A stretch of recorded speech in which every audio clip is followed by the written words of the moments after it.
টঙ্গীর তুরাগতীরে আজ শুরু হয়েছে বিশ্ব ইজতেমার দ্বিতীয় পর্ব। এ বিষয়ে আরো খবর জানাবো আপনাদের। সরাসরি যোগ দিচ্ছেন সহকর্মী রফিকুল ইসলাম খান। রফিক, আম বয়ানের মধ্য দিয়ে দ্বিতীয় পর্বে শুরু হয়েছে, এখন কি আয়োজন?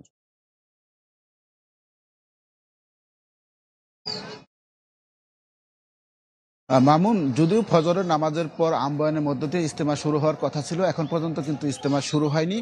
তো আমাদের গতকাল কি মিডিয়া সমন্বয়ক হাবিবুল্লাহ রায়হান তিনি নিশ্চিত করেছিলেন যে আজ ফজরের নামাজের পর থেকে আম-বয়ানের মধ্য দিয়ে ইজতেমা দ্বিতীয় পর্ব শুরু হওয়ার কথা।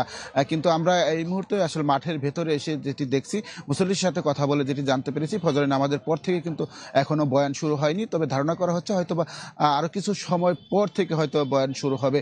হয়তোবা যে সমস্ত দেশের যে আপনি জানেন দেশের যে ২২টি জেলা থেকে মুসল্লিরা এ পর্বে অংশগ্রহণ করার কথা রয়েছে, হয়তোবা কোনো কারণে সেই সমস্ত মুসল্লিরা এসে পৌঁছাতে পারে না, অথবা মাঠ প্রস্তুত হয় না, এই কারণে বয়ানটা কিছুটা পিছিয়ে নিতে পারে। তো আমরা যেটি দেখেছি গত পর্বে কিন্তু ফজরের নামাজের আগ থেকে বয়ান করার কথা থাকলেও সেটি কিন্তু আগে মাগরিবের নামাজের পর থেকেই সে বয়ান শুরু হয়েছিল। হয়তোবা আজকেও তেমন হতে পারে যে মাগরিবের পর থেকেও বয়ান হতে পারে। যদি আমরা আজ কিছুক্ষণের ভেতরে সেটি আসলে জানতে পারবো যে কখন থেকে ইজতেমার দ্বিতীয় পর্ব শুরু হচ্ছে। তো আমরা যেটি দেখেছি ইতিমধ্যে কিন্তু দেশের বিভিন্ন স্থান থেকে যে ২২টি জেলা রয়েছে, সেই ২২টি জেলার মুসল্লিরা এসে যে বিশাল সামিয়ানা রয়েছে ১৬০ একর, সেই সামিয়ানার ভেতরে মুসল্লিরা অবস্থান করছেন এবং খিত্তাবিত্তার যে আলোচনা, সেই আলোচনা হচ্ছে, সেই সমস্ত আলোচনা চলছে।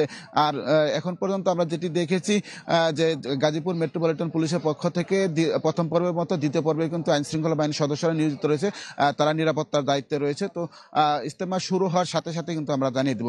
এখন পর্যন্ত ইজতেমা ময়দান থেকে এই ছিল সর্বশেষ খবর। ঢালাইয়ে দৃঢ়তা, নির্মাণে নিশ্চয়তা, প্রিমিয়ার সিমেন্ট, ঢালাইয়ের রাজা।